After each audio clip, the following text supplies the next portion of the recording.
अज़ीज़ दोस्तों, अस्सलामु अलैकुम वरहमतुल्लाहि वबरकातुहू।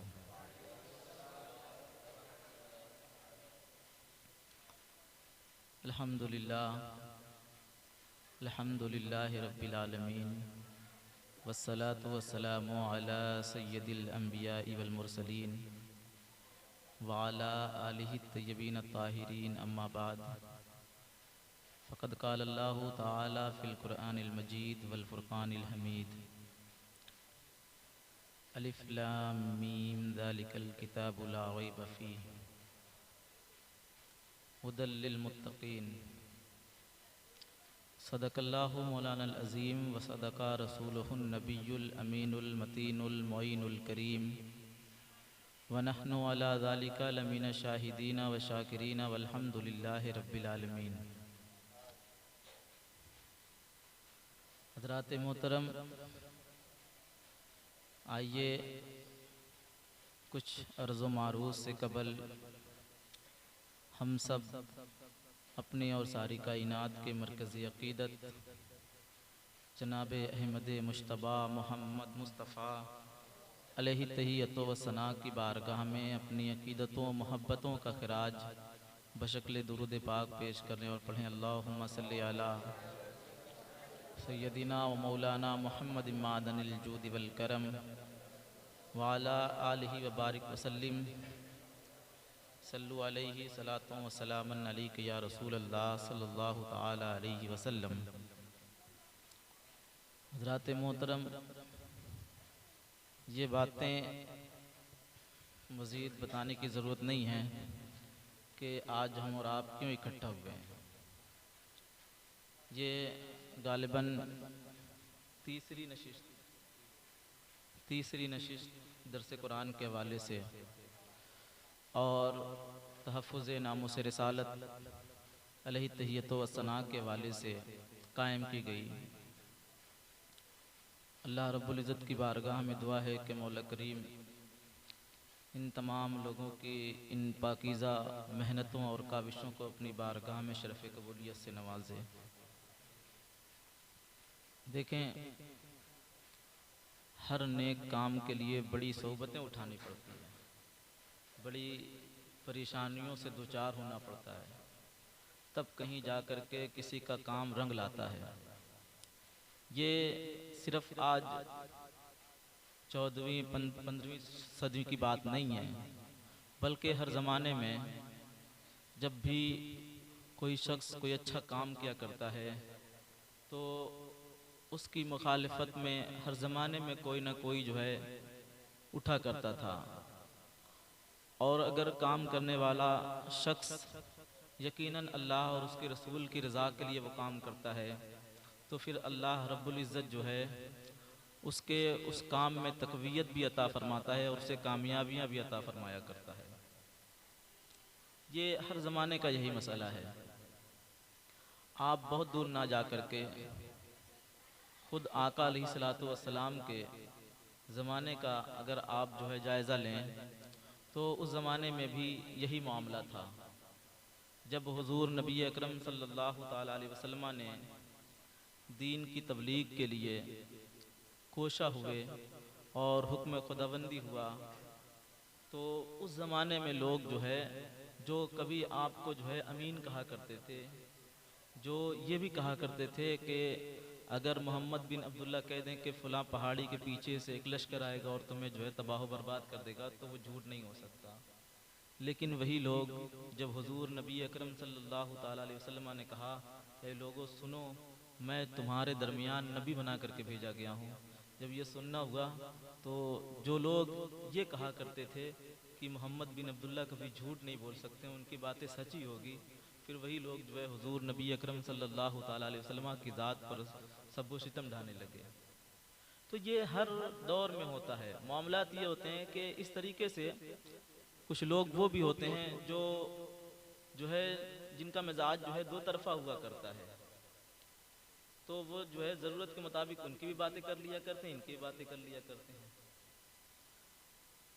और वही लोग जो है उन लोगों के नज़दीक बड़े अच्छे होते हैं। लेकिन जो लोग जो है अपने मयार के एतबार से बात करते हैं और शरीयत के हुदूद के एतबार से बात करते हैं तो फिर वो लोग जो है हर शख्स के दिल में जगह नहीं बना पाता। और देखें, एक मसला ये भी है कि हमारे लिए और आपके लिए और सभी के लिए सबसे ज़्यादा ज़रूरी चीज़ ये है कि काम वो होना चाहिए जिसमें अल्लाह और उसके रसूल की रज़ा हो, ना कि लोगों की रज़ा हो। देखें, तहफ़्फ़ुज़े नामूसे रिसालत का एक बहुत बड़ा मतलब ये भी होता है कि हमारे हर काम में जो है शरीयत का पहलू होना चाहिए। ऐसा ना हो कि शरीयत से हट करके कोई काम किया जाए। और फिर उसके बाद उस पर जो है आका अलैहिस्सलातु वस्सलाम की ज़ात से जो है मोहब्बत भी होनी चाहिए। चूँकि देखें, ईमान के तहफ़्फ़ुज़ और बका के लिए बहुत सारी चीज़ें हैं, लेकिन उसमें चाशनी पैदा होना और उसमें जो है मिठास पैदा होना ये तभी हो सकता है जबकि इंसान के अंदर जो है आका अलैहिस्सलातु वस्सलाम की मोहब्बतें पाई जाती हों। चूँकि ईमान की जान यही है। तो जब तक हुजूर नबी अकरम सल्लल्लाहु ताला अलैहि वसल्लम की मोहब्बत शामिल हाल ना हो तो फिर वो काम जो है काबिल कबूल नहीं हो सकता। और आज जो ये दौरे पुरफतन है, इसका माहौल तो ऐसा हो चुका है कि अगर हम आज कोई अच्छा काम भी करते हैं तो उसमें रिया का दखल होता है।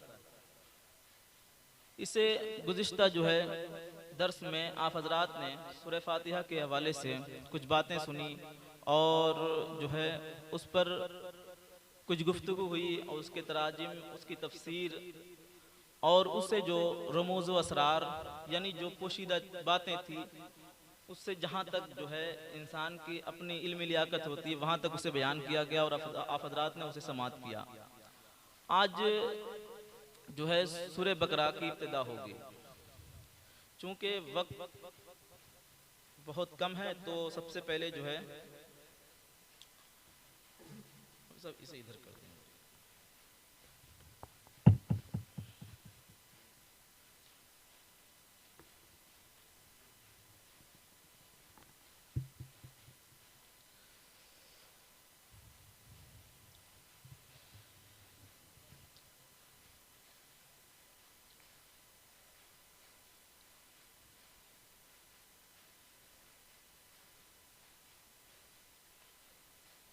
इससे पहले आप हजरात ने सूरह फातिहा मुकम्मल की और इसकी तफसीर और इसके तर्जमे से आप हजरात ने मालूमात इकट्ठा की। अब आइए आज के दर्स में कुछ बातें सूरह बकरा की इब्तिदाई आयात से के हवाले से होंगी। देखें, कुरान मुकद्दस में फरमाया गया अलिफ लाम मीम ज़ालिकल किताबु ला रैब फीह।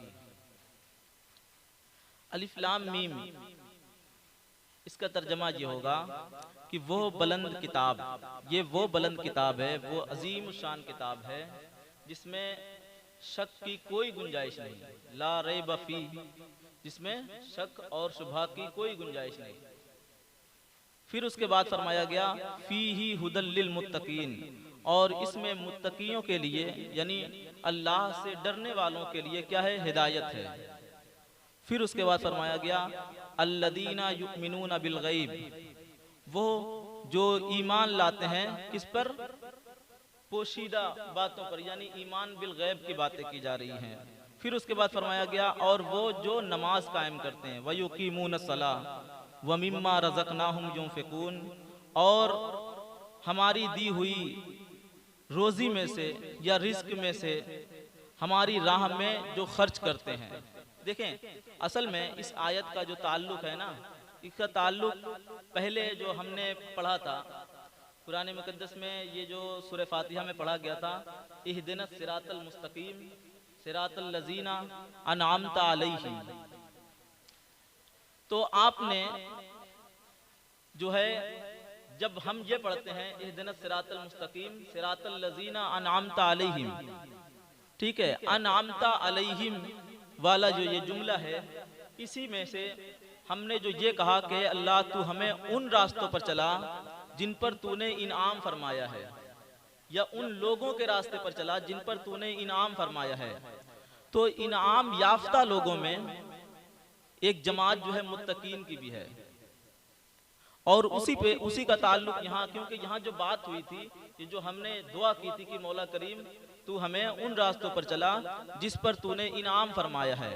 तो अल्लाह रब्बुल इज़्ज़त ने सूरह बकरा जब नाजिल फरमाई तो उसमें जो है इस चीज़ का तज़किरा हुआ कि ऐ लोगों, तुम जिस इनाम याफ्ता लोगों की बात कर रहे हो, उन इनाम याफ्ता लोगों में एक जमात मुत्तकीन की भी है, जिनके लिए फरमाया गया फीही हुदल लिल मुत्तकीन, और इसमें उनके लिए क्या है, हिदायत है। किनके लिए?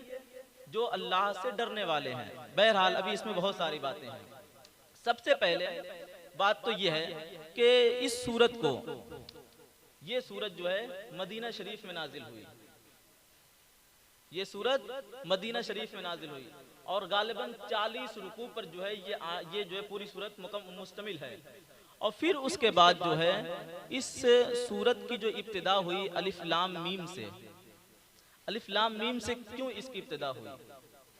इसकी इब्तिदा के हवाले से ये फरमाया जाता है कि अल्लाह रब्बुल इज़्ज़त ने इस सूरत की इब्तिदा में अलिफ लाम मीम इसलिए फरमाया ताकि उस ज़माने के लोग जो है जब इस सूरत के शुरू का हिस्सा देखें तो फिर जो है उनके सामने कुरान का एजाज और उसके जो है जवाब में वो पेश करने पर जो है कासिर हो जाएं।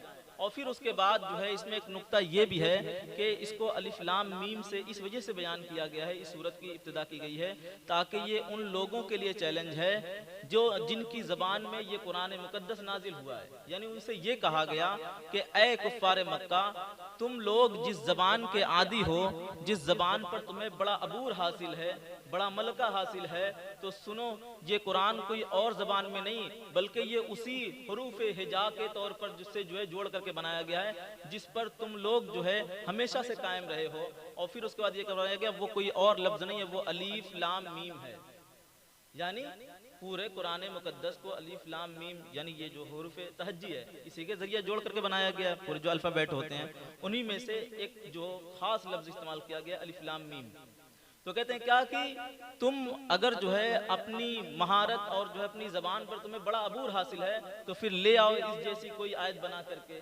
फिर उसके बाद फरमाया गया कि सुनो, अगरचे तुम जो है इस पर कभी भी कादिर नहीं हो सकते तो फिर इस बात को मान लो कि ये जो कलाम है ये किसी इंसान का कलाम नहीं है बल्कि ये अल्लाह रब्बुल इज़्ज़त का कलाम है, जिसके मुकाबले में कोई बंदा जो है अपना कलाम नहीं पेश कर सकता। एक बात, ये जो अलिफ लाम मीम है ये हरूफ मुक़त्ताआत में से इसका शुमार किया जाता है। हरूफ मुक़त्ताआत के हवाले से उलमा ने बहुत सारी बहस की हैं, बड़ी तवील बहस है और बहुत कुछ लिखा गया है। लेकिन एक कौल जो है हज़रत अब्दुल्ला बिन अब्बास रज़ी अल्लाह ताला अन्हु के हवाले से मरवी, आप फरमाते हैं क्या कि हरूफ मुक़त्ताआत में से यानी जो अलिफ लाम मीम है और भी इनके अलावा हरूफ मुक़त्ताआत हैं, तो फरमाते हैं इसकी जो सही मुराद है, इसकी हकीकी मुराद जो है वो अल्लाह और उसका रसूल ही जानते हैं और इसके अलावा कोई नहीं जानता। हाँ, लेकिन यह है कि इस जो है हरूफ मुक़त्ताआत के इल्म के हवाले से इस पर जो है इसकी तावीलात के हवाले से उलमा ने बड़ी बहस की है। उलमा ने यहाँ तक लिखा कि बाज़ अहले इल्म ने अलीफ से मुराद अल्लाह रब्बुल इज़्ज़त और जो है लाम से मुराद हज़रत जिब्रील और मीम से मुराद मोहम्मद अरबी सल्लल्लाहु ताला अलैहि वसल्लम की ज़ात को मुराद दिया है। इस बात पर शेख अब्दुल अजीज मुहद्दिस दहलवी अलैहि रहमत व रिज़वान ने बड़ी अच्छी बात कही। आप फरमाते हैं कि अलीफ से लफ्ज़ अल्लाह तो समझ में आ रहा है, अलीफ से अल्लाह ताला की ज़ात मुराद दी जाए ये बात तो समझ में आ रही है। मीम से मोहम्मद अरबी सल्लल्लाहु ताला अलैहि वसल्लम की ज़ात को समझा गया, ये भी समझ में आ रही है। लेकिन ये लाम से जिब्रील की ज़ात मुराद लिया जाए तो जिब्रील तो जीम से होता है, लाम से होता नहीं है, तो फिर ये लाम से लाने का क्या मतलब है? तो फरमाते हैं क्या कि सुनो, इसमें जो है एक नुक्ता ये है कि अहले अरब का ये मामूल था कि वो जब गुलाम और आका के दरमियान कोई बातें लिखी जाती तो उसमें आका का नाम जो है पहले हर्फ से शुरू होता था और गुलाम का नाम आखिरी हर्फ से शुरू होता था। तो फरमाते हैं क्या कि इसमें जो है लफ्ज़ लाम के जरिया जो है जिब्रील को मुराद लिया गया है। इसकी वजह यह है कि जब भी कुरान खोला जाए तो पता चल जाए कि जिब्रील जो है मोहम्मद अरबी का गुलाम। तो जो लोग ये एतराज करते हैं कि मोहम्मद अरबी सल्लल्लाहु ताला अलैहि वसल्लम को कुरान का इल्म तब हुआ जब हजरत जिब्रील ने आकर के पढ़ाया, तो आज जो है ये कुरान खोलते ही जो है सवाल का जवाब फौरन मिल जाता है कि इस जो है ख्याल में मत रहना कि जिब्रील ने बताया तो आका अलैहिस्सलातु वस्सलाम को मालूम हुआ है, बल्कि जिब्रील तो खुद खादिम थे आका अलैहिस्सलातु वस्सलाम की बारगाह के, जिनके हवाले से ये फरमाया गया कि सुनो, ये लफ्ज़े लाम से जो है जिब्रील अलैहिस्सलातु वस्सलाम को मुराद लेना ये इस बात की दलील है कि जब भी कुरान खोला जाए तो मालूम हो जाए कि जिब्रील जो है वो हुजूर नबी अकरम सल्लल्लाहु ताला अलैहि वसल्लम के दर के गुलाम हैं। इसके अलावा हुरूफ़े मुक़त्ताअत के हवाले से और भी बहुत सारी बातें की गई। फिर उसके बाद फरमाया गया ज़ालिकल किताबु ला रैब फ़ीह, कि ये वो अजीम किताब है। देखें, ज़ालिका का लफ्ज़ जो है अरबी ग्रामर के एतबार से अगर आप देखेंगे तो ज़ालिका जो है ये बईद के लिए इस्तेमाल किया जाता है। ज़ालिका बईद के लिए इस्तेमाल किया जाता है, लेकिन यहाँ जो है तर्जमा अलग किया गया है, यानी बईद बोल करके जो है करीब मुराद लिया गया है। तो कह रहे हैं क्या कि ये वो अजीम किताब है, ये वो अजीम किताब है कुरान मुकद्दस, ये वो पाकीज़ा किताब है जिसमें शक और शुबहा की कोई गुंजाइश ही नहीं है। और यहाँ जो ला इस्तेमाल हुआ है ना ला रैब में, ये ला जो है ये जिन्स के लिए इस्तेमाल हुआ है, यानी जिनसियत के एतबार से इसके अंदर कोई कमी और कोई जो है वो जिसे कहा जाता है कि कोई नुक्स इसके अंदर पाया ही नहीं जा सकता। हाँ, ये अगर जो है अमरे खारिज में किसी इंसान के अंदर इसमें जो है इस हवाले से कोई गलती पाई जाए या उसके दिमाग में वो बात ना आए तो ये अमरे खारिज वाली बात है, ये एक अलग बात है। जिन्स कहते हैं कि कुरान में, नफ्से कुरान में कोई भी कमी या कोई भी जो है नुक्स वाली बातें पाई ही नहीं जा सकती, तो ये जिन्स के लिए लाया गया है। और जिन्स जहाँ हालांकि कुरान मुकद्दस में एक जगह और भी जो है इस हवाले से फरमाया गया कि जिसमें जो है अमर खारिज वाली आयत मौजूद है, यानी जिसमें जो है कुछ लोगों को इस बात का ख्याल हुआ कि पता नहीं ये कुरान जो है अल्लाह का नाजिल करदा कलाम है या नहीं है, तो ये उनकी अपनी उनका अपना जो है उनकी ज़हनी फितरत की बात है कि ये उन्होंने ऐसा सोच लिया। तो उनके लिए कुरान मुकद्दस में एक अलग मकाम पर फरमाया गया, तो फरमाया गया फ़ातू बिसूरतिम मिन मिस्ली, अगर तुम्हें इस बात में शक है तो इसी के मिसल कोई सूरत बना करके ले आओ।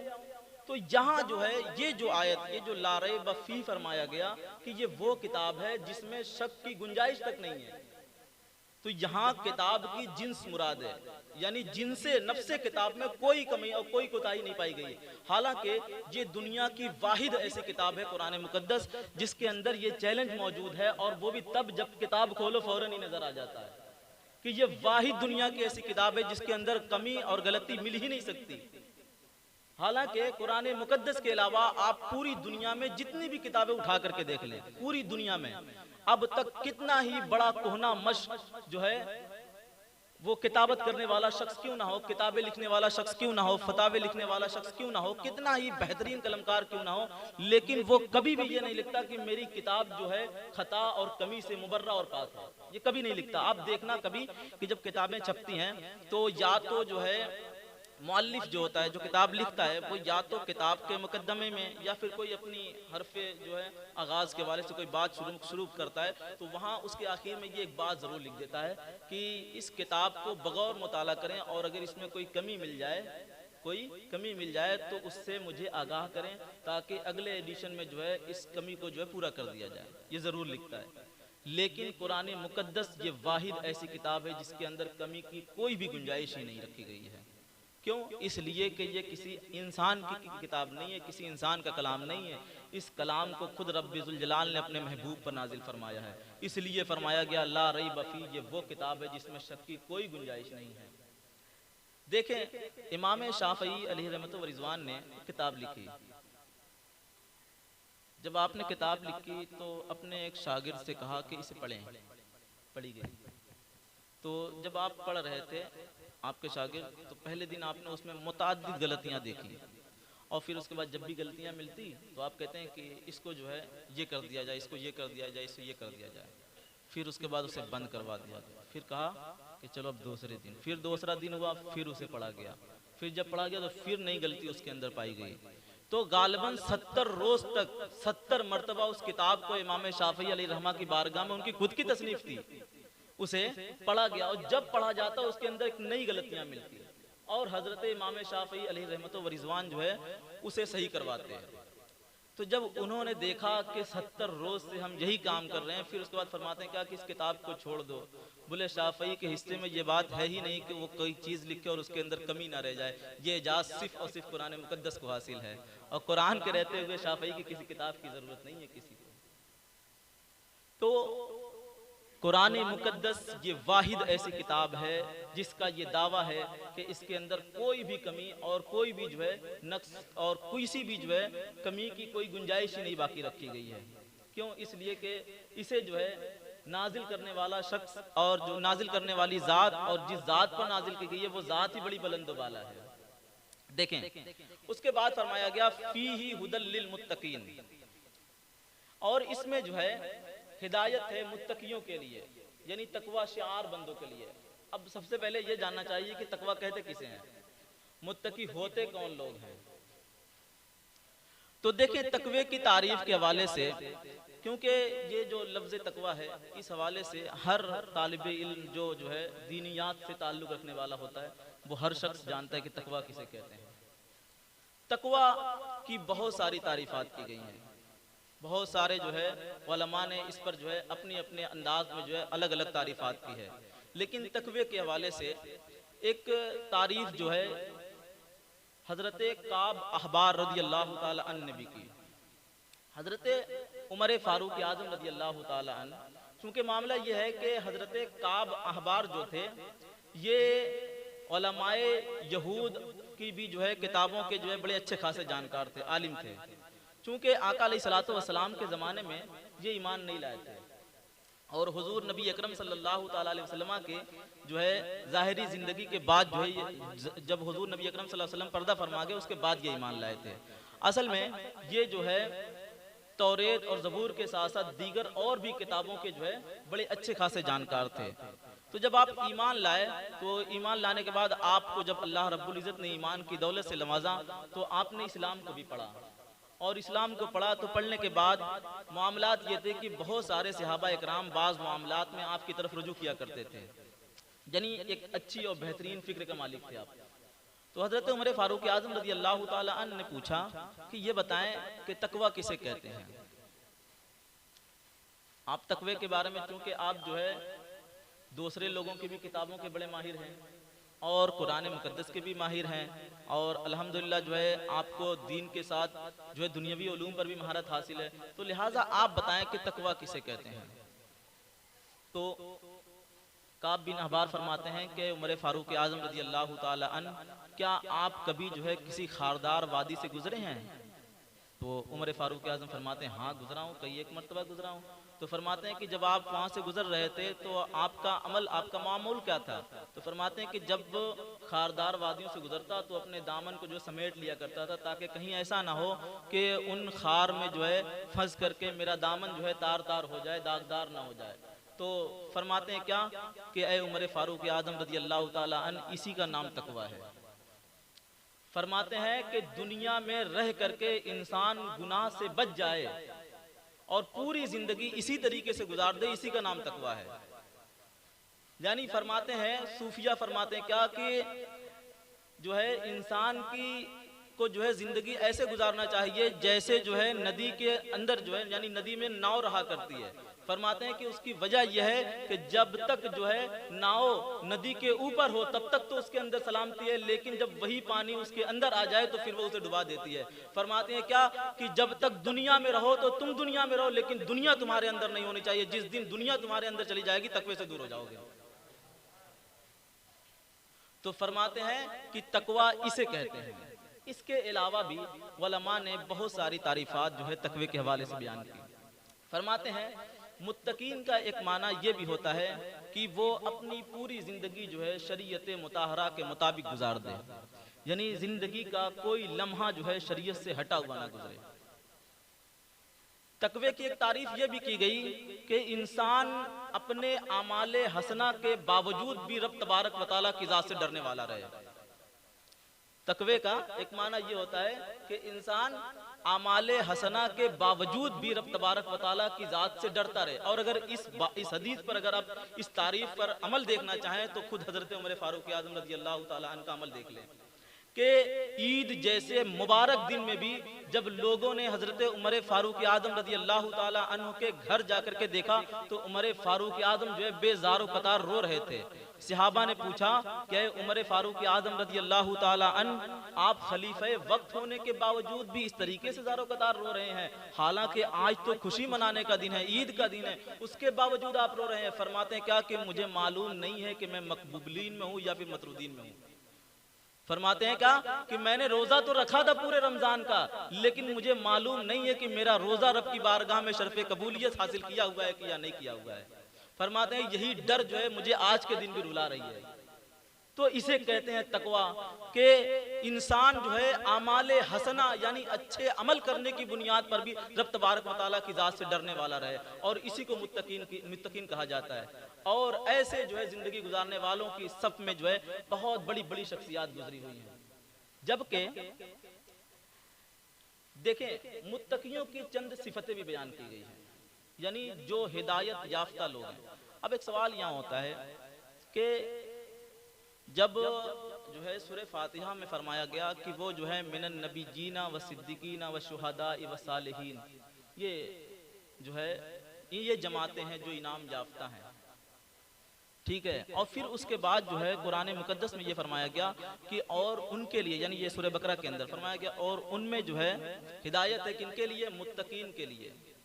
तो अब एक सवाल ये होता है कि यार मुत्तकीन यानी इतने तकवा शियार होने के बावजूद भी फिर इन्हें हिदायत का इनके लिए, ये क्या माना है? ये तो तहसील हासिल है, ये तहसील हासिल है। तहसील हासिल कहते हैं क्या कि एक चीज इंसान को दे दी गई फिर उसी को वही चीज दे दी जाए, या फिर उसी का वही जो है हुक्म उसे फिर दे दिया जाए, तो ये तो तहसील हासिल है। तो कहते हैं क्या कि सुनो, इसकी कई एक जो है इसके कई एक जवाबात हो सकते हैं। कह रहे हैं यहाँ जो है हिदायत से मुराद यह है कि हिदायत के कई एक दर्जे होते हैं, कई एक दर्जे होते हैं। एक तो ये कि इंसान का अपने नफ्स से बचना, एक इंसान का अपने नफ्स से बचना है। और एक चीज ये होती है कि इंसान हिदायत याफ्ता तो होता है, लेकिन उसके उन हिदायत पर कायम रहने का माना यहाँ मुराद लिया गया है। जैसे कुरान मुकद्दस में एक मकाम पर फरमाया गया या अय्युहल्लज़ीना आमनू आमिनू, कुरान में फरमाया गया या अय्युहल्लज़ीना आमनू आमिनू, ऐ ईमान वालों ईमान लाओ। ये क्या माना? ईमान वालों को फिर ईमान लाने के बारे में कहा जा रहा है। तो ये इस आयत के मुताबिक तो ऐसा लग रहा है कि जो है वही काम उसी शख्स को दो बार करने के कहा जा रहा है। हालांकि यहाँ जो है लफ्ज़े आमनू से ईमान वाला मुराद है और आमिनू से ईमान पर कायम रहने के बारे में कहा जा रहा है कि ईमान वालों अब ईमान तो ला चुके, अब उस ईमान की बका और उसके तहफ़्फ़ुज़ के लिए हमेशा कोशा रहा करो। तो इसी तरीके से यहाँ पर भी है कि हिदायत तो है, हिदायत याफ्ता तो है वो लोग, लेकिन फिर उनसे ये कहा जा रहा है कि तुम अपनी हिदायत पर सख्ती के साथ कायम रहो, साबित कदमी जिसको कहा जाता है, यानी साबित कदम रहना अपने हिदायत पर। चूंकि देखें जिस तरीके से ये फरमाया गया और आगे फरमाया गया अल्लज़ीना युमिनूना बिल गैब, और वो कौन लोग हैं जो ईमान बिल गैब यानी बगैर देखे हुए ईमान लाते हैं, बगैर देखे हुए ईमान लाते। ईमान बिल गैब पर बड़ी लंबी चौड़ी बहस है, बहुत ज्यादा बहस की गई है। उलमा ने जो है इस हवाले से बहुत सारी बहस की है, बहुत सारी बातें हैं इस हवाले से, लेकिन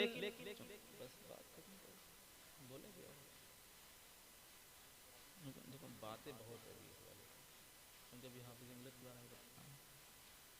तो दुरूद पाक पढ़ें अल्लाहुम्मा सल्ली अला सय्यिदना मौलाना मुहम्मद मादन बिल जूद वल करम व अला आलिहि व बारिक वसल्लम सल्लल्लाहु अलैहि सलातु व सलाम।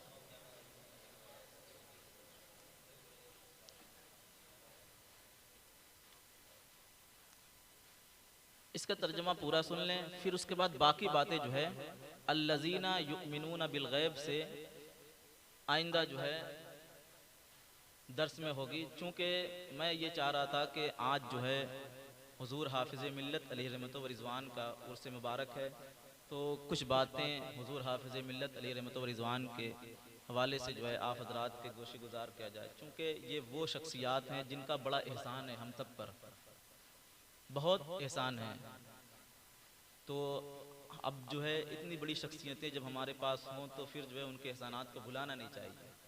कुछ तो कर नहीं सकते तो कम से कम उनका नाम लेकर के अपने ईमान को ताज़ा तो कर सकते हैं। तो मैं सोच रहा हूँ कि कुछ बातें इस हवाले से भी आप हजरात सुन लें। तो तर्जमा देखें।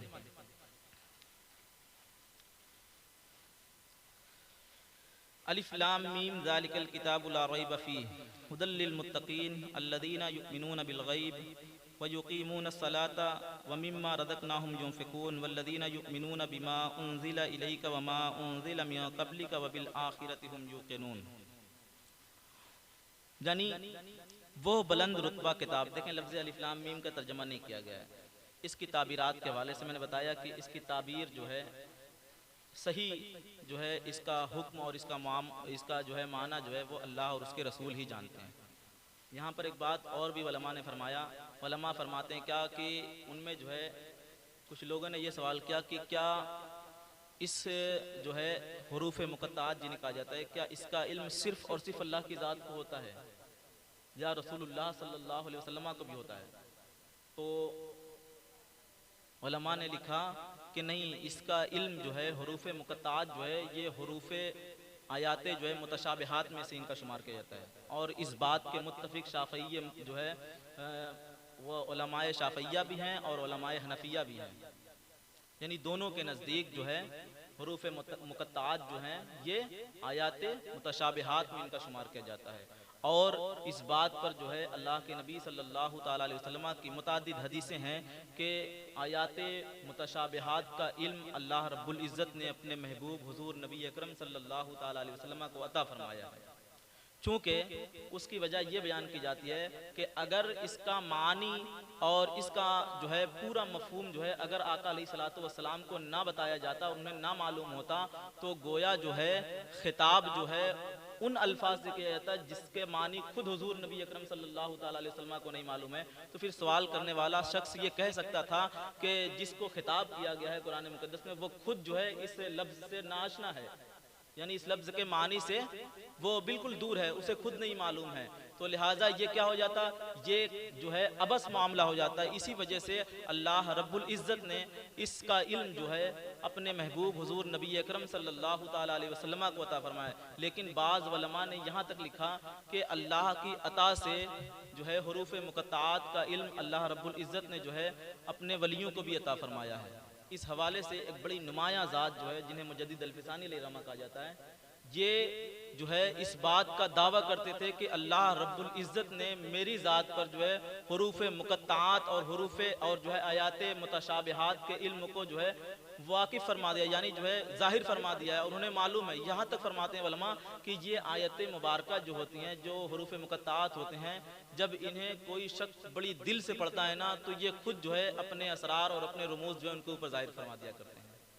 यानी इसके अंदर की जो गहराई और गिराई होती है, ये आयत मुबारका खुद जो है उन्हें उनके ऊपर जो है वाकिफ़ हो जाया करती हैं, वो जो उससे वाकिफ़ हो जाया करते हैं। मगर मामला यही है कि जब वो जो है उन्हें उसी निगाह से पढ़ते हैं तभी ये चीज़ें हासिल हो पाती है। हर शख्स को ये चीज़ें नहीं हासिल होती और हर शख्स को हासिल हो भी नहीं सकते, क्योंकि ये कोई ज़रूरी नहीं है। उलमा ने यहाँ तक लिखा कि ये कोई ज़रूरी नहीं है कि हरूफ मुक़त्ताअत और जो है आयाते मुतशाबिहात का इल्म जो है हमें हमारी ज़िंदगी में मालूम हो जाए। हाँ, जब जो है क़यामत तक ये किसी इंसान को मालूम नहीं हो सकते, आम लोगों की बात हो रही है, आम लोगों की बात हो रही है। हाँ, लेकिन क़यामत के बाद जो है इसका इल्म सारे लोगों पर ज़ाहिर हो जाएगा, उसके बाद ज़ाहिर हो जाएगा और उसके बाद ही ज़ाहिर होना ये लोगों के लिए जो है भलाई का रास्ता है। अगर उससे पहले ज़ाहिर हो जाए तो फिर इसका कोई मतलब ही नहीं रह जाएगा हरूफ मुक़त्ताअत का। देखें, फरमाते हैं कि वो बुलंद किताब है कुरान जो जिसमें कोई शक और शुबा नहीं कि इसमें हिदायत है डर वालों को। डर से मुराद वही जो मुत्तकीन लोग होते हैं, डर वालों को, वो जो बेदेखे ईमान लाए, यानी ईमान बिल गैब की बात हो रही है, जो बेदेखे ईमान लाए और नमाज कायम की और हमारे दिए हुए रिस्क में से, रोजी में से हमारी राह में खर्च की। व मिम्मा रज़क़नाहुम युनफ़िक़ून। आप लोगों ने कभी कभी जो है खिताब जो है ये बिल्कुल जो है इसी मैटर का बहुत जो है लंबा चौड़ा खिताब भी हो जाता है, यानी अल्लाह की राह में खर्च करने के वाले से, वो भी उन चीज़ों को जो अल्लाह रब्बुल इज़्ज़त ने तुम्हें अता किया है। और ये किनकी सिफत है? ये हिदायत याफ्ता लोगों की सिफत है। क्या? हिदायत याफ्ता लोगों की ये सिफत है कि वो अल्लाह के अता किए हुए में से अल्लाह की राह में खर्च किया करते हैं। और जो लोग ऐसा करते हैं यही लोग जो हिदायत याफ्ता होते हैं और यही लोग फलाह और कामयाबियों को पाने वाले होते हैं। देखें आगे फरमाया गया है, और हमारी राह में उठाएं यानी खर्च करें। वल्लज़ीना युमिनूना बिमा उन्ज़िला इलैका वमा उन्ज़िला मिन क़ब्लिका, और वो के ईमान लाएं उस पर जो महबूब तुम्हारी तरफ उतरा, यानी कुरान मुकद्दस। और हिदायत याफ्ता लोग वो हैं जिन्होंने हुजूर नबी अकरम सल्लल्लाहु ताला अलैहि वसल्लम की ज़ात बाबरकात पर नाजिल होने वाले कुरान पर ईमान लाए। और फिर फरमाया गया वमा उन्ज़िला मिन क़ब्लिक, और उन किताबों पर भी जो हुजूर नबी अकरम सल्लल्लाहु ताला अलैहि वसल्लम से पहले नाजिल की गई, जिन्हें कुतुब साबिका कहा जाता है, उन पर भी ईमान लाएं। सिर्फ ईमान ही नहीं, आगे देखें एक चीज और बताई गई है, पहले उतरा और वबिल आखिरत हुम यूकिनून, और आखिरत पर यकीन रखने वाले लोग हैं। यानी जो लोग आखिरत पर यकीन रखते हैं वही जो हिदायत याफ्ता होते हैं। आगे फरमाया गया वउलाइका हुमुल मुफलिहून। इसका तर्जुमा जो है अगले दर्स में होगा, यहीं तक जाने दें। तो इसका माना क्या हुआ कि मुत्तकीन की चंद सिफतें बयान की गई है। और वो सिफत कौन कौन सी है? पहली सिफत यह है कि वो अल्लाह से डरने वाले होंगे। दूसरी बात यह कि वो जो है बगैर देखे हुए ईमान लाने वाले लोग होंगे। और तीसरी बात यह कि वो नमाज भी कायम करने वाले लोग होंगे। और फिर चौथी चीज ये कि वो अल्लाह की राह में खर्च करने वाले होंगे उन चीजों को जिन्हें अल्लाह रब्बुल इज्जत ने वो चीजें अता फरमाई है। और फिर उसके बाद फरमाया गया कि वो ईमान लाने वाले होंगे उस किताब पर जो मेरे आका सल्लल्लाहु ताला अलैहि वसल्लम यानी कुरान मुकद्दस पर के ऊपर जो है नाजिल हुई, यानी कुरान मुकद्दस पर ईमान लाने वाले लोग होंगे। और फिर उसके अलावा फरमाया गया कि और वही लोग जो है जो आका अलैहिस्सलातु वस्सलाम से पहले जो किताबें नाजिल हुई, यानी कुरान मुकद्दस से पहले जो किताबें नाजिल हुई उन पर भी ईमान लाने वाले लोग हैं। और फिर उसके बाद फरमाया गया कि आखिरत पर ईमान रखने वाले लोग, ये जो है हिदायत याफ्ता लोग होते हैं जिन्हें जो है हुदल लिल मुत्तकीन के जरिया जो है शुमार किया गया है। इंशाअल्लाह रहमान जो है इसके बाद वाले दर्स में इस पर जो है गुफ्तगू होगी। अल्लाह रब्बुल इज़्ज़त की बारगाह में दुआ है कि मौला करीम हम सबको कुरान मुकद्दस पढ़ने की और समझने की तौफीक रफ़ीक अता फरमाए। कुछ बातें हुजूर हाफिज़ मिल्लत अली रहमत व रिज़वान के वाले से। हुजूर हाफिज़ मिल्लत अलैहि रहमत व रिज़वान एक बड़े पढ़े लिखे घराने के शख्स थे, बड़े तालीम और जो है तालीम याफ्ता और दीनदार घराने के शख्स थे। इनकी पैदाइश भोजपुर के नाम से जो है एक ज़िला था मुरादाबाद में, वहीं आप पैदा हुए। गालिबन पीर का दिन था और सुबह का वक़्त था 1893 में या 1883 में गालिबन आपका तवल्लुद हुआ। और जब आपका तवल्लुद हुआ तो उस वक़्त जो है आपके दादा ने आपका नाम अब्दुल अजीज़ जो है हज़रत शाह अब्दुल अजीज़ मुहद्दिस दहलवी रहमतुल्लाह ताला अलैह के नाम के की बरकतों के लिए जो है आपका नाम ये रखा अब्दुल अजीज़। और फिर आपके दादा खुद फरमाया करते थे कि मेरा ये बेटा एक दिन जो है बेहतरीन आलिम दीन बनेगा और आलिम दीन बनने के बाद हज़रत शाह अब्दुल अजीज़ मुहद्दिस दहलवी रहमतुल्लाह ताला अलैह के जो है मिशन को बहुत आगे बढ़ाने का है। क्या हुआ? अच्छा,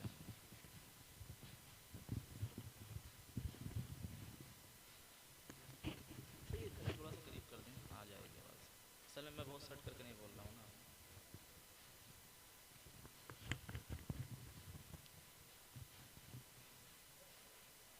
मैं निकाल दो इसे, ऐसे निकाल कर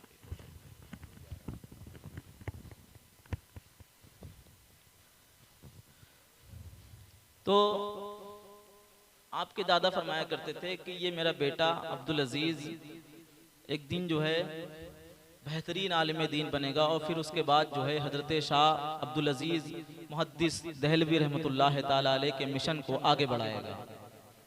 लेकिन वो ज़माना और उनके घर जो है उनका माशी मामला जो है बड़ा खस्ताहाली का ज़माना था। वो तो आपने इब्तिदाई तालीम अपने वालिद गिरामी के पास ही हासिल की और फिर उसके बाद जो है आपके इलाके ही में एक इदारा था जहां आप रह करके आपने जो है हिफ्ज़ की तालीम हासिल की, और हिफ्ज़ की तालीम हासिल करने के बाद आप कुरान बहुत अच्छा पढ़ा करते थे। तो उस वक्त जो है हज़रत अल्लामा अब्दुल हक खैराबादी अलैहिर्रहमा उस ज़माने के बड़े बेहतरीन आलिम दीन गुजरे, और जो है वो इल्म मतलब के बड़े माहिर थे, यानी वो बड़े अच्छे हकीम और तबीब थे। तो आप जो है अक्सर खैराबाद से वहाँ आया करते थे, और जब आते तो हुजूर हाफिज़ मिल्लत अलैहिर्रहमा के पीछे ही नमाज़ पढ़ा करते थे। तो जब जो है वो उनके पीछे नमाज पढ़ते तो वो उनकी किरत सुनते तो कहते हाफिज़ साहब आप कुरान बहुत अच्छा पढ़ते हो, तो आप जो है इसके साथ एक काम करें कि आप जो है इल्म तिब भी सीख लें, ताकि आपके माशी हालात भी जो है उसके ज़रिए कुछ बेहतर हो जाएं। तो कुछ दिनों जो है वो उन्होंने उनको वो सिखाया, और फिर उसके बाद उन्होंने कहा कि आप एक काम करें कि आप जो है कुछ फ़ारसी की किताबें और कुछ जो है दरस इस्लामिया की किताबें भी पढ़ लें, क्योंकि आपका जहन बड़ा अच्छा था। और जहन के हवाले से जो है अच्छा इस वजह से भी था कि जाहिर सी बात है कि जब घराना जो है दीनदार हुआ करता है, वालदेन दीनदार हुआ करते हैं, तो फिर बच्चों पर भी जो है वालदेन की जहानत और फतानत का असर मुरतब होता है। तो इसी वजह से तो कहा गया कि पहले खुद जो है घर में नमाज नफल पढ़ा करो, ताकि बच्चे देखा करें तो फिर उनकी जो है उनको भी वो आदत पड़ जाए कि वो घर पर नमाजें पढ़ा करें। हुजूर नबी अकरम सल्लल्लाहु ताला अलैहि वसल्लम की हदीस है कि अपने घरों को कब्रिस्तान न बनाओ। इसका क्या मतलब है? तो मस्जिदों में नमाज पढ़ना बेहतर है, लेकिन नमाज नफल और सुन्नत वगैरह जो है घर पर पढ़ना ये ज़्यादा बेहतर है। मस्जिद पर बाजमात नमाज अदा करें, मस्जिद पर बाजमात नमाज अदा करें, और फिर उसके बाद आप आकर के सुन्नत अगर घर पढ़ेंगे तो ये ज़्यादा सवाब की बात है। इसकी वजह यह है कि जब आप घर पे पढ़ने के आदी हो जाएंगे और आपके बच्चे जब देखेंगे तो फिर उनके अंदर भी जो है वही मिजाज पैदा होगा, वही फिक्र पैदा होगी कि जब वालिद साहब पढ़ सकते हैं तो हम क्यों नहीं पढ़ सकते। इसलिए जो है हुजूर हाफिज़ मिल्लत अलैहि व रिज़वान का घराना एक इल्मी घराना था और बड़ा दीनदार घराना था। तो आपने जो है कुछ दिन हजरत अल्लामा अब्दुल्ला खैराबादी अलैहिर्रहमा के पास जो है रह करके आपने तालीम हासिल की, लेकिन अब्दुल्ला खैराबादी अलैहिर्रहमा जो है बड़े मसरूफ़ शख्सियत का नाम था। तो उन्होंने कुछ दिन पढ़ाया, फिर उसके बाद आपने कहा कि बेटा मेरे पास वक्त बहुत कम है रहता है और मैं जो है तुम्हें किताबें पढ़ाने के लिए मुताला नहीं कर पाता हूँ, तो लिहाजा आप एक काम करो कि आप जो है जामिया नईमिया में दाखिला ले लो और वहीं रह करके आप जो है बेहतरीन असातिज़ा कराम से आप तालीम हासिल कर लो। बहरहाल आप जो है वहाँ 93 में वहाँ पहुँचते और वहाँ आपका दाखिला होता है। वहाँ आपने गालिबन 4 या 5 साल पढ़ा जामिया नईमिया में, 4-5 साल आपने जामिया नईमिया में पढ़ा। तो हजरत अल्लामा नईमुद्दीन मुरादाबादी अलैहिर्रहमा ने एक सुन्नी कॉन्फ्रेंस उस जमाने में करवाई मुरादाबाद में। जब आप जो है वहाँ जो है वो जामिया नईमिया में प्रोग्राम हुआ और वहाँ अकाबिर उलमा जो है इकट्ठा हुए, जिसमें हुजूर सदरुल शरिया हज़रत अल्लामा हामिद रज़ा अलैहिर्रहमा और इनके अलावा भी बहुत सारे अकाबिर उलमा वहाँ पहुँचे। तो हज़रत सदरुल शरिया अलैहिर्रहमा से के पास जो है हज़रत हुजूर हाफिज़ मिल्लत अलैहिर्रहमा पहुँचे, और पहुँचने के बाद उन्होंने कहा कि हुजूर मैं ये चाहता हूँ कि जो है मैं आपकी बारगाह से कुछ हासिल कर लूँ, तालीम आपके पास रह करके हासिल कर लूँ। तो हुजूर हाफिज़ मिल्लत अलैहिर्रहमा से हज़रत सदरुल शरिया अलैहिर्रहमा ने कहा कि बेटे एक काम करो, आप लोग जो है शव्वाल के बाद यानी रमज़ान के बाद 10 शव्वाल को आप लोग जामिया मोइनिया में आना, यानी अजमेर मोहल्ला में जो हज़रत ख्वाजा गरीब नवाज अलैहि व रिज़वान के दाएं साइड वाला जो हिस्सा है जामिया मोइनिया, जिसे अब तो वो बंद भी हो गया है, मगर कुछ बच्चे पढ़ते हैं। मैं अभी गया था तो वहाँ के कुछ बच्चे थे, तो कुछ बच्चे भी वहाँ हैं। हालांकि जामिया मोइनिया जहाँ पर दरसगाह लगती थी वहाँ पे नहीं पढ़ाया जाता, ये जो है अकबरी मस्जिद जो है उसके साइड में जो हिस्सा बचा हुआ है वहाँ पे पढ़ाते हैं बच्चों को। मैंने वहाँ के कुछ तलबा से मेरी बात भी हुई थी, अभी गालिबन 2 महीने हुए होंगे, 1.5 महीना मैं गया तो वहाँ से बातें भी हुई। तो वही अजमेर मोहल्ला में जामिया मोइनिया में उस वक्त जो है हजरत सदरुल शरिया अलैहि व रिज़वान तालीम दे रहे थे।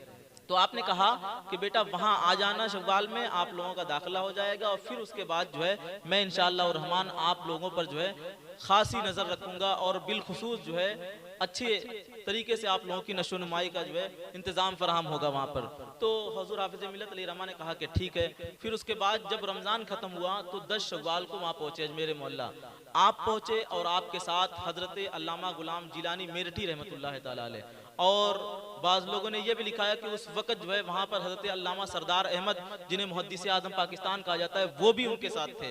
ये गालिबन 4-5 लोग वहाँ पहुँचे और वहाँ पहुँचने के बाद जब हुजूर सदरुल शरिया अलैहि रहमा से मुलाकात हुई तो हुजूर सदरुल शरिया अलैहि रहमा ने वहाँ के जो सदर मुदर्रिस थे उनसे बातें की और फिर उसके बाद इन लोगों का दाखिला हुआ।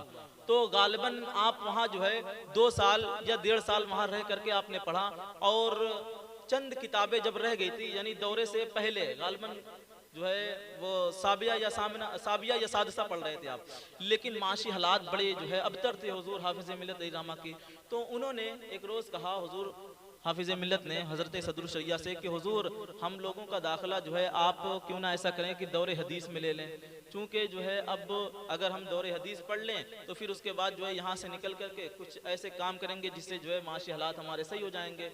तो हुजूर सदरुल शरिया अलैहि रहमा ने उस वक़्त जो है बड़ा तारीखी जुमला कहा था। तो उन्होंने कहा कि मौलवी साहब सुनो, जमीन अपनी जगह बदल सकती है, आसमान अपना मकाम बदल सकता है, लेकिन मैं हरगिज ये नहीं चाहता कि तुम्हारी कोई किताब छूट जाए। सुनो, अगरचे मेरे पास वक्त नहीं है लेकिन मैं वक्त निकाल करके वो तमाम किताबें आप लोग को पढ़ाऊंगा, पढ़ा करके तब यहाँ से जाने दूंगा। तो हुजूर हाफिज मिल्लत अलैहि रहमतो व रिजवान ने जो उस वक़्त सुन्नी कॉन्फ्रेंस में मुरादाबाद में बहुत सारे उलमा मौजूद थे, जय्यद उलमा, जिसमें अल्लामा हामिद रजा जो है भी मौजूद थे, आला हज़रत अलैहि रहमा के बड़े साहबजादे, फिर उसके बाद उनके अलावा भी बहुत सारे अकाबिर उलमा मौजूद थे, लेकिन उन तमाम में हुजूर हाफिज मिल्लत की नजर करम हुजूर हाफिज मिल्लत अलैहि रहमा ने जिस जात को अपना उस्ताद चुना था वो जात हुजूर सदरुल शरिया अलैहि रहमतो व रिजवान की जात थी। अच्छा, यही मामला जो है हुजूर सदरुल शरिया अलैहि रहमा का भी था कि हुजूर हाफिज मिल्लत अलैहि रहमा से बड़ी मोहब्बत किया करते थे, बहुत मोहब्बत करते थे, हत्ता के आपके शागिर्दों में बहुत बड़ी बड़ी जात है। हुजूर सदरुल शरिया अलैहि रहमा के शागिर्दों में बहुत बड़ी बड़ी जात है। हज़रत अल्लामा सरदार अहमद मुहद्दिस पाकिस्तान जिन्हें कहा जाता है, बहुत बड़ी जात है। पाकिस्तान की सरजमीन पर आज भी वहाँ के उलमा जिस जात का नाम जो है लेने से कभी थकते नहीं है, उस जात का नाम हज़रत अल्लामा सरदार अहमद साहब है। बहुत बड़ी जात है, लेकिन उन्होंने भी जो है इल्मी कमाल जिस बारगाह से हासिल किया वो बारगाह हुजूर सदरुल शरिया अलैहि रहमा की बारगाह है। तो हुजूर सदरुल शरिया अलैहि रहमा जब जो है ये लोग पढ़ करके वहाँ से फिर उसके बाद पूरी तालीम नहीं हासिल हुई थी, वहाँ से चल करके 2 साल तक आप जो है जामिया मंजर इस्लाम में बरेली शरीफ में आपने पढ़ा हुजूर हाफिज मिल्लत अलैहि रहमा ने। फिर उसके बाद वहाँ से आपने जो है पूरी तालीम मुकम्मल की, और जब आप तालीम मुकम्मल कर चुके उसके बाद भी उस वक़्त जो है हुजूर सदरुल शरिया अजमेर मोहल्ला से इस्तीफ़ा दे करके यहाँ जो है बरेली शरीफ में रह रहे थे। तो उसके बाद जो है गालिबन आपने 1 साल तक या 9 या 10 महीने तक 9 या 10 महीने तक या 1 साल तक गालिबन, चूंकि आप जो है 93 में वहां से फारिग हुए थे, 94 में जो है आप फिर वहां से चले तो यहाँ आए मुबारकपुर की सरजमीन पर। आप 1 साल तक जो है हुजूर सदरुल शरिया अलैहि रहमा की बारगाह में रहे और उनके पास जो है रह करके आपने अलग से जो है कुछ तालीमात का सिलसिला जो था उसे आपने हासिल किया। और फिर उसके बाद हुजूर सदरुल शरिया अलैहि रहमा ने आपके हवाले से ये कहा कि आप जो है मुबारकपुर की सरजमीन पर चले जाएं और वहाँ जो है दीन मतीन के काम को आप अंजाम दे। तो हज़रत हाफिज मिल्लत अलैहि रहमा ने कहा कि मैं जो है मुआवजे के लिए कहीं नहीं जाना चाहता। सोचें कि जिसकी जो है गुर्बत व अफलास का ये मामला हो कि पूरी तालीम ना करवाए, लेकिन उसके बावजूद भी जो है इश्क का ये अंदाज, कहते हैं क्या कि मैं जो है मुआवजे के लिए कहीं नहीं जाना चाहता। तो हुजूर सदरुल शरिया ने कहा कि तुम्हें मुआवजे के लिए कौन भेज रहा है, तुम्हें तो दीन का काम करने के लिए वहां भेजा जा रहा है। बहरहाल बड़े असरार के बाद आपने पहले इनकार कर दिया था, फिर उसके बाद उनके पास जो है एक जगह आई थी आगरे की जामा मस्जिद में जो है इमामत के लिए, वहां गए भी, फिर उसके बाद फिर वहां से आप वापस आए। फिर हुजूर सदरुल शरिया अलैहि रहमा ने यही कहा कि आप मुबारकपुर जाओ, तुम्हारा हिस्सा मुबारकपुर में, तुम्हारी जरूरत वहां है। तो फिर जो है उस्ताद मोहतरम की बात पर हजरत हाफिज मिल्लत अलैहि रहमा ने गालिबन 93 हिजरी में जो है यहाँ पहुंचे। जब आप यहाँ पहुंचे तो यहाँ के जो है यहाँ का जो मदरसा था वो बड़ा छोटा था, जिसे मिसबाहुल उलूम के नाम से याद किया जाता है। फिर उसके बाद जब वहाँ आप आकर के पढ़ाने लगे, पढ़ाते पढ़ाते जो है जब पूरे गिरदो नवा में हुजूर हाफिज मिल्लत अलैहि रहमतो रिजवान के इल्मी कमाल का जो है शोहरा हुआ, तो दीगर जो है इलाकों से और फिर उसके बाद जो है बहुत सारे इलाकों से दूर दराज से जो है जब तलबा वहाँ पहुँचने लगे और हुजूर हाफिज मिल्लत अलैहि रहमतो रिजवान के इल्मी कमाल की चाशनी से जो है लोग जो जब मुतासिर हुए तो फिर वहाँ जो है जगह की कमी पड़ गई। और फिर उसके बाद हुजूर हाफिज मिल्लत अलैहि रहमा ने जो है मुकम्मल तौर पर एक इदारे की शक्ल में जो है उसे तैयार किया और फिर उसके बाद वहाँ जो है अच्छे खासे बच्चे पढ़ने लगे।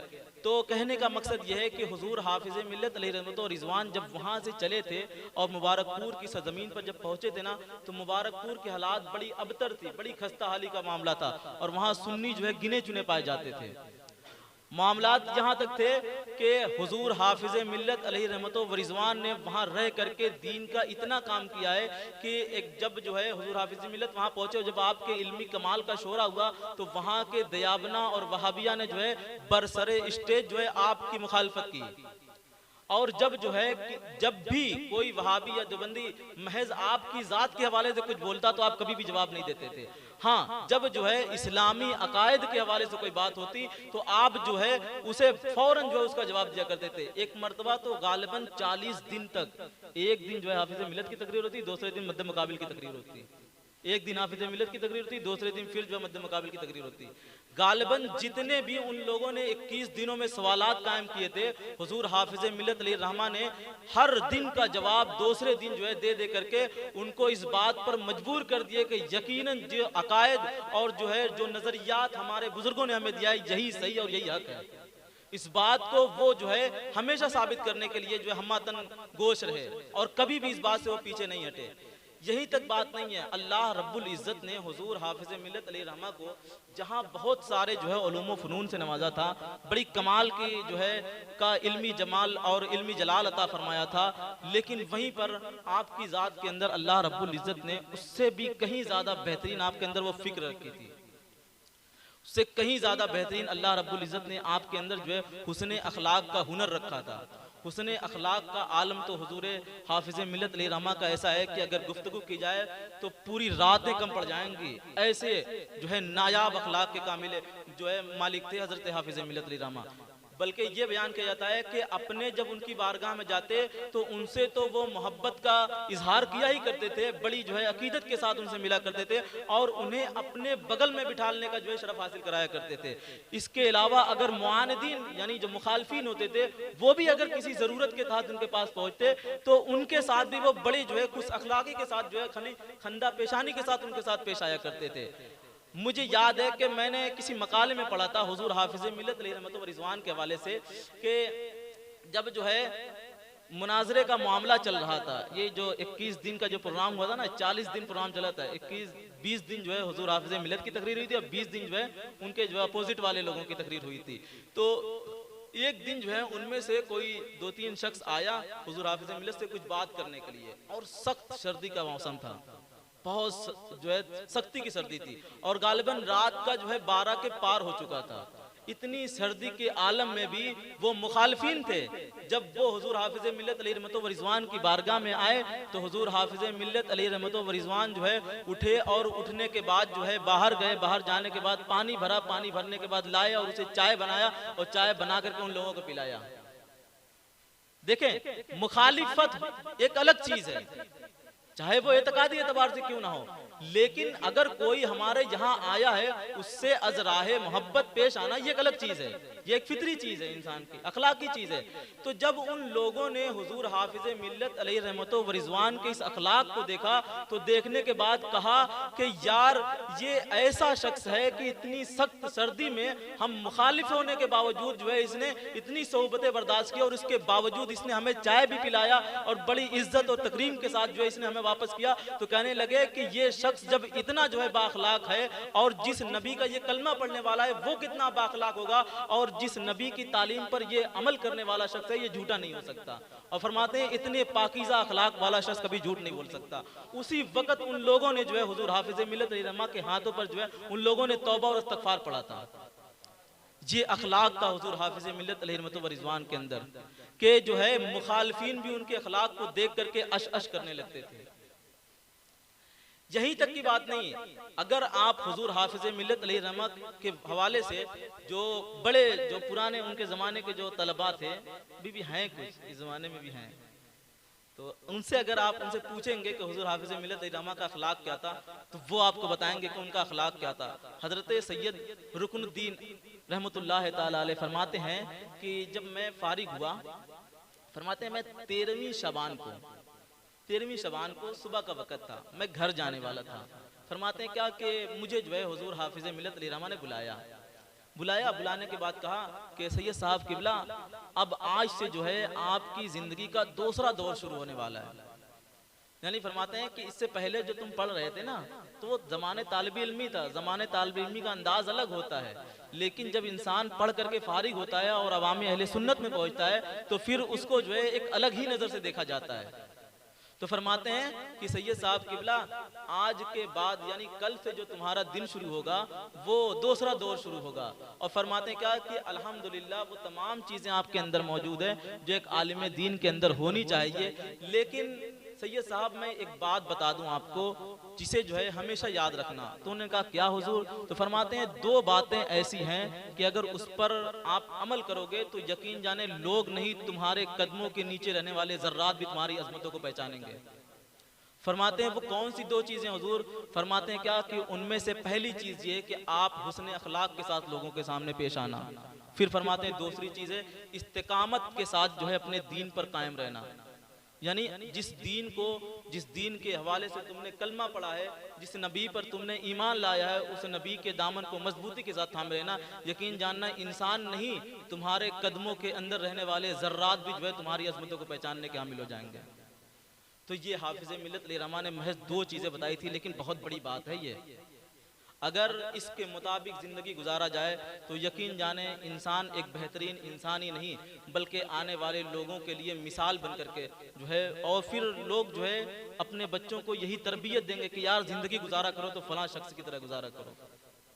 तो हुजूर हाफिज मिल्लत अलैहि रहमतुल्लाह व रिज़वान की ज़ात वाकई वो ज़ात थी कि जिन्हें देखने के बाद जो है हर शख्स जो है ये कहता कि अगर ज़िंदगी गुजारने का आदी हो तो इनकी तरह होना चाहिए। हुजूर हाफिज मिल्लत अलैहि रहमा को जहाँ जो है अखलाकी एतबार से उनके अंदर बड़े अजीम पैमाने पर आपको रखा गया था, वहीं अल्लाह रब्बुल इज़्ज़त ने आपके अंदर जो है अदब भी बड़ा गजब का रखा था। आपने जो है फरमाते हैं कि आप बुजुर्गों ने फरमाया कि हुजूर हाफिज मिल्लत अलैहि रहमतुल्लाह व रिज़वान ने किताबों का अदब इस तरीके से किया है, फरमाते हैं कि एक मर्तबा जो है हम जब छोटे थे तो बच्चे थे और हम लोग जो है कुरान शरीफ लेकर के बैठे हुए थे सीढ़ी पर, और फिर उसके बाद फरमाते हैं कि उतनी देर में जो हुजूर हाफिज मिल्लत अलैहि रहमा चले आए। और फरमाते हैं जब वो आ गए तो अब जाहिर सी बात है तलबा होते हैं तो असातिज़ा जब आते हैं तो पीछे हो जाते हैं और उस्ताद को आगे कर देते हैं। यही तरीका, यही अदब भी है। तो तमाम तलबा ने ऐसा ही किया, कुरान शरीफ लिए हुए थे तो बाज़ तलबा ने जो है कुरान शरीफ को नीचे जो है लटका लिया, और किताबों को भी कुछ बच्चे जो है दीनी किताबें लिए हुए थे फ़िक़्ह वगैरह की, तो उन्होंने लटका लिया और बाद में जो है सीने में लगा लिया। तो जब वो हुजूर हाफिज मिल्लत आगे बढ़े तो फिर उसके बाद हुजूर हाफिज मिल्लत ठहर गए। ठहरने के बाद फरमाते हैं कि हाफिज साहब, और एक बात और भी कि हुजूर हाफिज मिल्लत अलैहि रहमा जो है कभी भी किसी बच्चे का नाम नहीं लेते थे। अगर वो मौलवी होता तो उसे मौलवी साहब कहते, अगर वो हाफिज होता तो उसे हाफिज साहब कहते। किसी भी बच्चे का नाम नहीं लेते थे और निहायत ही अदब के साथ नाम लिया करते थे। हजरत अल्लामा ज़ियाउल मुस्तफ़ा साहब किबला, हुजूर मुहद्दिस कबीर जिन्हें कहा जाता है, हुजूर मुहद्दिस कबीर साहब किबला ने जो है एक मरतबा तकरीर में कहा था कि हुजूर हाफिज मिल्लत अलैहि रहमा की ये बात कभी भूलती नहीं कि वो कभी भी किसी बच्चे का नाम नहीं लिया करते थे। अगर वो बच्चा हाफिज होता तो उसे हाफिज साहब कह करके बुलाते, अगर वो बच्चा मौलवी होता तो उसे मौलवी साहब कह करके बुलाया करते, और बोलते कि ये जो अदब का ये जो अंदाज है ना, ये बड़े कमाल का अंदाज है कि इससे जो है सिर्फ बुलाने वाले ही पर असर नहीं मुरत्तब होता, जिसको बुलाता है उसकी जात पर भी असर मुरत्तब होता है, ताकि वो भी इसी बात की कोशिश करता है कि मैं भी कभी किसी के साथ जो है इस तरीके से पेश ना हो कि जो है मेरी जात को ठेस पहुंचे और मेरी जात की वजह से किसी और की जात को ठेस पहुंचे। और इस बात का जो है हुजूर हाफिज मिल्लत बहुत ज्यादा ख्याल रखा करते थे। तो फरमाते हैं कि जब हुजूर हाफिज मिल्लत आगे बढ़े तो ठहर गए। ठहरने के बाद फरमाते हैं हुजूर हाफिज मिल्लत की बेटा आप लोग आगे जाओ। तो अब वो बच्चे थे वो रुक गए, वो कैसे आगे जाते। तो हुजूर हाफिज मिल्लत ने कहा बेटा इस वजह से नहीं तुम्हें आगे जाने के लिए बोल रहा, इस वजह से बोल रहा हूँ कि तुम्हारे पास कुरान शरीफ है और मैं आगे रहूँ पीछे कुरान शरीफ रहे, ये जो है मुझे गवारा नहीं और ये अदब के खिलाफ है, लिहाजा तुम लोग आगे जाओ। तब जो है बच्चे आगे गए। फिर उसके बाद आप फरमाते हैं कि जो लोग किताबों को लटकाए हुए रहते हैं तो फिर वो किताबें जो है इंसान के सीने में महफूज नहीं हुआ करती, जब किताब को सीने से लगाओगे तब वो सीने में उतरेगी। तो लिहाजा किताबों का अदब यह है कि उसे सीने से लगा करके चला जाए, ना कि उसे लटका करके चला जाए। तो ये दर्स हुजूर हाफिज़ मिल्लत अलैहि रहमतुल्लाह व रिज़वान की ज़ात ने जो है हमें दिया है कि हमें जैसे किसी बाकमाल शख्सियत का अदब, अपने से बड़ों का अदब करना चाहिए, वैसे ही किताबों का भी अदब करना चाहिए। दूसरी बात ये जो बड़ी अहम बात है वो ये है कि हुजूर हाफिज़ मिल्लत अलैहि रहमान ने अपनी पूरी ज़िंदगी में सबसे ज़्यादा कीमती अगर किसी चीज़ को समझा था तो वो वक्त था। अपनी पूरी ज़िंदगी में उन्होंने सबसे बेहतरीन और सबसे जो है कामयाब चीज अगर किसी को समझा था तो वो उनका वक्त था। और वो कभी भी वक्त को फालतू नहीं खर्च करते थे, कभी भी कोई लम्हा उनका ऐसा नहीं होता था जो फालतू गुजरने वाला हो। इसलिए वो फरमाया करते थे कि बेटा वक्त की बहुत ज्यादा कदर किया करो, क्योंकि वक्त एक ऐसी चीज है कि जब वो चला जाएगा तो दोबारा नहीं आएगा।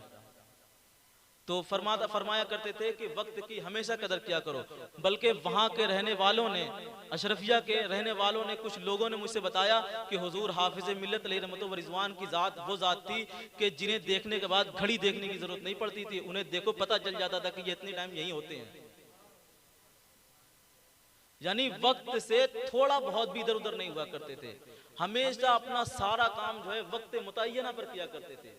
और ये एक कामयाब शख्स की बहुत बड़ी जो है एक कामयाब शख्स की ये अलामत हुआ करती है कि वो कभी भी अपने वक्त को फालतू नहीं जाया किया करता, क्योंकि वक्त बड़ी अहम चीज़ है। ये जब चली जाएगी ना, ख़त्म हो जाएगा वक्त, फिर आने वाला नहीं है। मुझे याद है अमेरिका के एक शख्स ने जो है किताब लिखा था, खाने से पहले 5 मिनट उसका नाम रखा था। उसने कहा कि जब मैं जो है घर जाता और अपनी अहलिया से कहता खाना लगाओ, खाना लगाते लगाते 5 मिनट हो जाता था। मैं सोचता यार 5 मिनट ये बहुत बड़ी चीज है, 5 मिनट कैसे खर्च हो जाता है। तो उसने कहा कि ठीक है। दूसरे दिन से उसने किया क्या, कापी और जो है कलम लेकर के बैठा। जितनी देर उसकी अहलिया खाना लगाती उतनी देर वो लिखता रहता। 10 साल तक बंदे ने ऐसे ही किया, यही मामूल था उसका। 10 साल तक लिखता रहा। 10 साल के बाद उसने एक बेहतरीन किताब लिख डाली और उसका नाम ही रख दिया खाने से पहले 5 मिनट। तो जब वहां लोगों ने उस किताब को पढ़ा तो उसने कहा कि आज महसूस हुआ है कि 5 मिनट की कितनी अहमियत हो सकती है। अगर उसे 10 साल तक जमा किया जाए तो इतनी अजीम किताब तैयार हो सकती है, जिस पर जो है उसे अवार्ड मिला था वहां पर। तो 5 मिनट को भी 5 मिनट महसूस करके छोड़ देना, ये हमारी और आपकी हिमाकत है। तो लिहाजा जो है हमें अपने वक्त की कदर करनी चाहिए। जो अल्लाह रब्बुल इज़्ज़त ने हमें जो है अता किया है तो उसकी कदर करें और उसमें जो है अच्छे कामों को जो है अच्छे काम लें और अपने वक्त को जो अच्छी जगह जो है खर्च किया जाए। अल्लाह रब्बुल इज़्ज़त की बारगाह में दुआ है कि मौला करीम हम सबको अपने बुजुर्गों के बताए हुए तरीके हसना पर चलने की तौफीक रफ़ीक अता फरमाए। व मा अलैना इल्लल बलाग। अस्सलामु अलैकुम।